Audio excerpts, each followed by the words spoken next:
Vamos a verlo si te parece, Vicente. Sí, ¿qué te parece si lo dejamos algunos minutos? Creo que es la transmisión completa de esa ocasión. Si te refieres al mismo clip que estoy pensando, esa es la última mesa de diálogo en la que participó y en la que tú estuviste presente, ¿no? Es correcto. Vamos a verlo.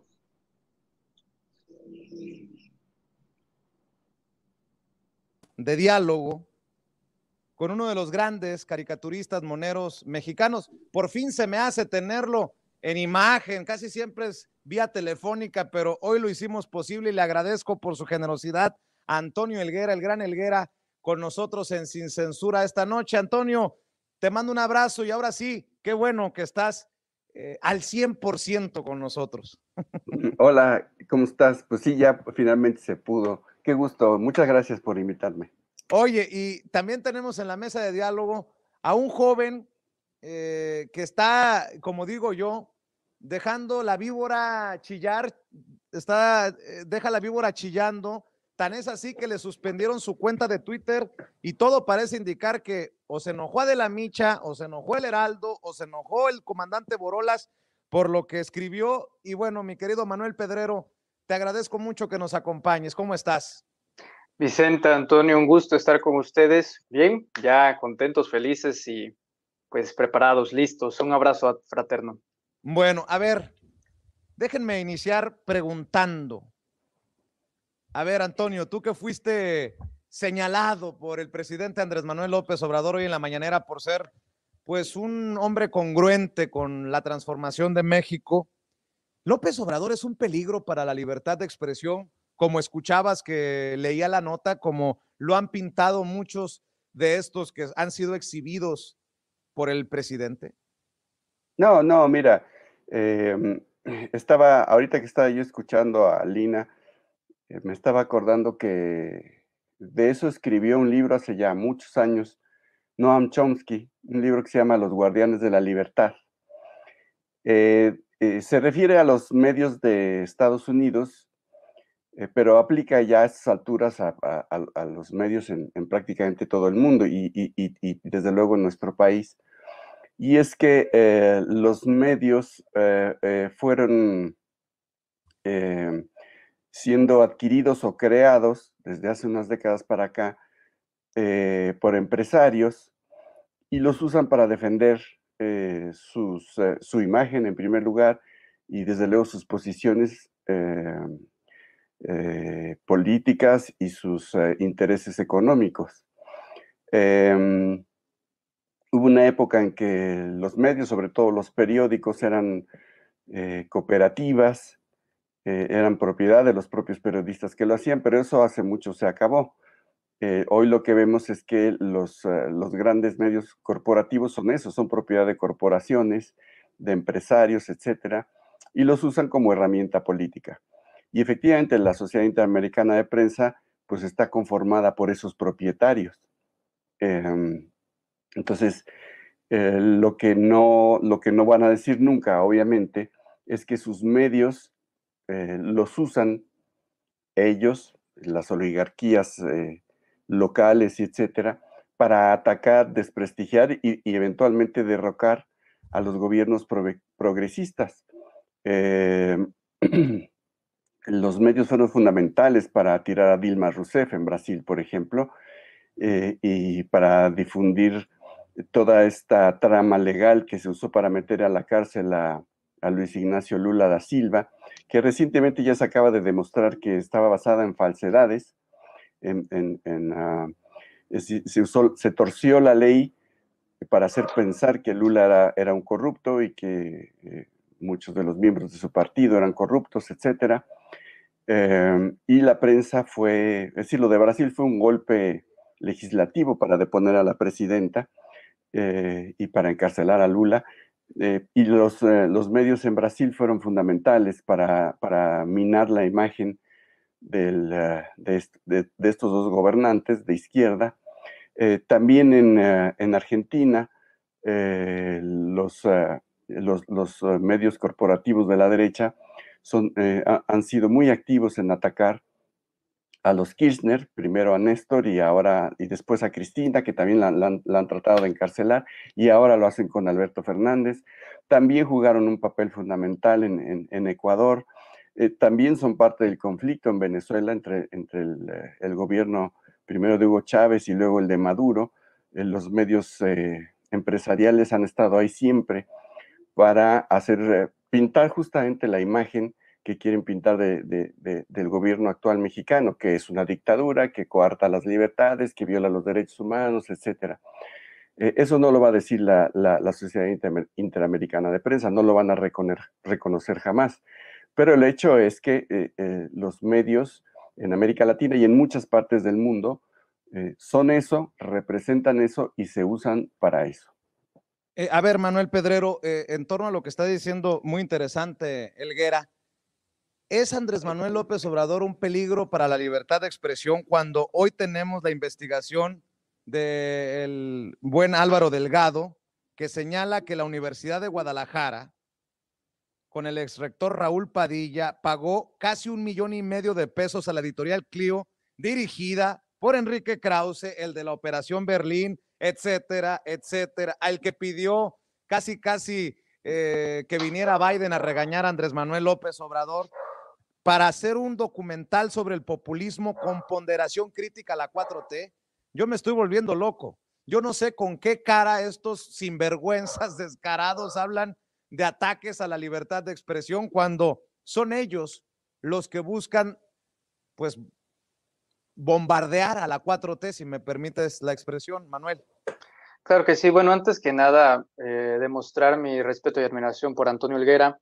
Mi padre hace muchos años compró un libro que yo terminaría heredando, Diccionario Irreverente de la Política Mexicana, y lo valoramos mucho, que hoy en día sigue siendo muy vigente, y pues nada, se le quiere y se le admira a gran Monero. Vicente, Mark Twain decía que la historia nunca se repite, pero siempre rima.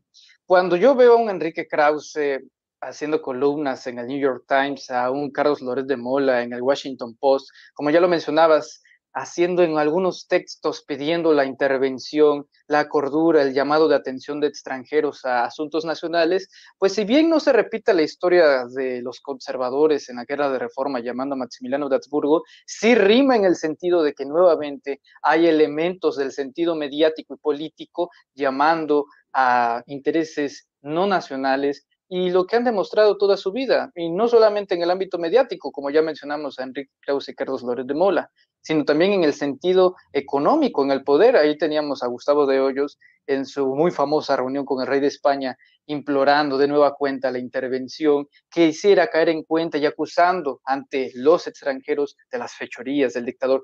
¿En qué dictadura del mundo se permite la libertad de expresión? Está más garantizada que nunca. De hecho, la censura y esa limitante de la libertad de expresión no viene del gobierno. Curiosamente, México, desconozco si hay algún precedente mundial. Esos factores de los que se acusan al gobierno vienen directamente desde la oposición mexicana. Hay una resistencia de los poderes fácticos de muchos sectores, el poder empresarial, el poder religioso, el poder económico, el poder político, el poder mediático, etcétera. Y eso es lo que se está resistiendo en estos momentos. Yo no puedo sostener de ninguna forma que un periodista se diga censurado por parte del presidente López Obrador. Es decir, es inadmisible sostener o al menos argumentar, porque cada vez que se le ha pedido a alguien que se diga serio, de una calidad periodística al menos seria o considerable, pues nunca ha podido sostener un solo elemento sólido para argumentar que efectivamente hay una censura por parte del gobierno de López Obrador. Carlos Loret de Mola hace sus videos todas las semanas y no es reprimido. Ricardo Anaya hace sus videos toda la semana y no es reprimido.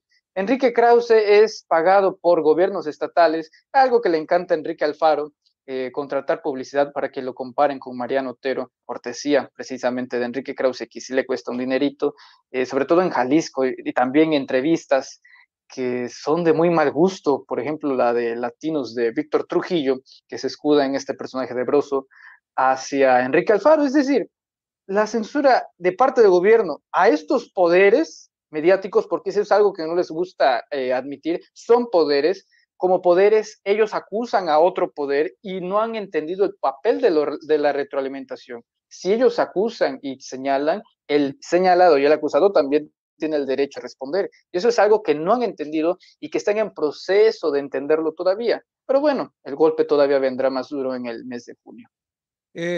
Antonio, ¿por qué odian a López Obrador estos intelectuales, estos periodistas, estos personajes, los expresidentes, los políticos de oposición? ¿Por qué lo odian? Yo sí creo que hay un odio que va más allá de una confrontación política. Digo, cosas como las que hace Andrés Manuel López Obrador seguramente les han de generar retortijones. Por ejemplo, esto que se burla de Roger Bartra, que nos deja de tarea, por cierto, no la hice, de qué significa retropopulista en la crítica a los intelectuales, pues les ha de caer muy mal, pero ¿te has puesto a pensar por qué odian todos estos personajes a López Obrador o estoy exagerando cuando hablo de odio?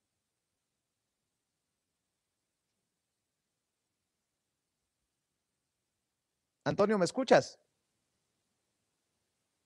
A ver si me Perdón, escuchas. fue Sí, mi error. sí. Creo que hay dos cosas. En primer lugar, lo que estamos viendo es el enfrentamiento entre dos proyectos de país. Es por un lado, el proyecto o el modelo neoliberal, que ya lo sufrimos más de 3 décadas, que ya conocemos sus resultados, que ya sabemos cómo dejaron al país, que ya sabemos el saqueo al que nos sometieron, y que creó un régimen de privilegios fabuloso para un puñadito de personas. Y por otro lado, pues el proyecto, le llaman populista para desacreditarlo, pero en realidad es popular. Es el proyecto de López Obrador, de hacer un país más justo para todos. Así de sencillo es el proyecto, así de sencillo es definir el proyecto de López Obrador.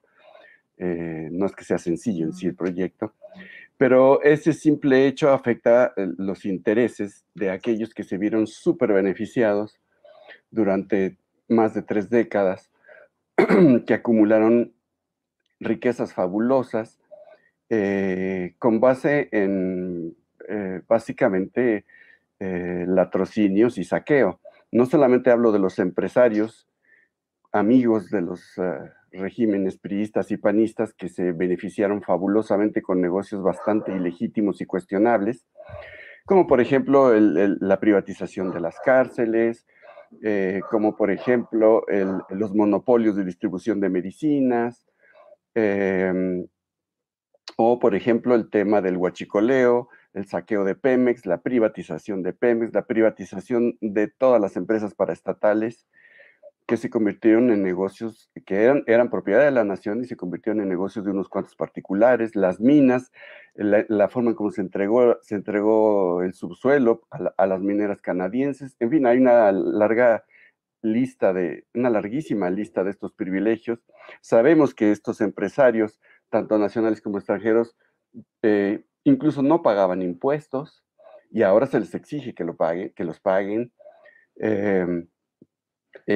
No solo me refiero a esto, sino también pues a todo este sector encargado de defender ideológica y periodísticamente el proyecto neoliberal, que son los llamados intelectuales orgánicos y los periodistas que acabas de mencionar, que también fueron muy beneficiados económicamente, y que tenían, es curioso porque son los mismos que ahora se quejan de que sienten amenazada la libertad de expresión, pero durante todas estas décadas en que predominó el régimen neoliberal, administrado por el PRI o por el PAN, indistintamente, pues todos ellos gozaron de la exclusividad de todos los espacios y de todos los medios. La otra vez que me entrevistaste te decía eso, ¿recuerdas? Si tú veías un periódico, los artículos eran los mismos nombres que escuchabas si abrías un canal de televisión y veías un programa de análisis, o un programa de radio con una mesa de análisis, o donde fuera, un puñado de nombres, un grupo de intelectuales, entre comillas, y periodistas, haciendo el análisis y explicándonos, haciéndonos el gran favor de explicarnos las bondades del horror que vivíamos. Ellos detentaban los espacios, los ocupaban todos. Los espacios de libertad de expresión real en México eran contados y siguen siendo contados con los dedos, ¿no? De una mano. Y ahora que se les exhibe, que el presidente los exhibe, no coarta su libertad en modo alguno, pero sí los exhibe, entonces dicen que está amenazada su libertad. Lo que están amenazados o ya se están, o ya se extinguieron son sus privilegios. Y los privilegios de quienes los financian, de los medios, de los dueños de los medios que los financiaron todo este tiempo y que los siguen financiando. Eso es lo que les causa mucha rabia y mucho enojo. Eso por un lado. Por otro lado, vamos, incluso el tema del outsourcing debe generar mucha rabia en muchos dueños de medios de comunicación, porque la inmensa mayoría de los grandes medios de comunicación contrataban a la mayoría de su personal vía outsourcing. Bueno, ahora es ilegal y ahora tienen que contratar a la gente legalmente y pagarle su seguro social y sus derechos laborales, etc. Y eso también debe causarles una enorme, enorme irritación y enorme molestia. Y por otro lado está el clásico, valga la cacofonía, clasismo de la derecha, no solo la mexicana, la derecha, es decir, el clasismo y el racismo es inherente a la derecha en cualquier parte del mundo. El odio a los pobres, el odio a los de color de piel más oscuro, etcétera. Y bueno, en un gobierno donde se privilegia el trato a quienes fueron despreciados, a los más pobres, a las clases más populares, a la gente de piel más oscura, claramente, se les dispara el odio clasista y racista de una manera espectacular y se exhiben además, ¿no? Muchos de estos personajes en sus redes se les escapan comentarios que claramente salieron desde lo más profundo, no de su intelecto, aunque se supone que son intelectuales algunos de ellos, sino desde su odio clasista, ¿no? Lo exhiben de una manera espectacular. Entonces son esas dos cosas, la pérdida de los privilegios y el odio clasista y racista que los caracteriza. Puta madre, me estás describiendo a Porfirio Muñoz Ledo cuando dijo... Ese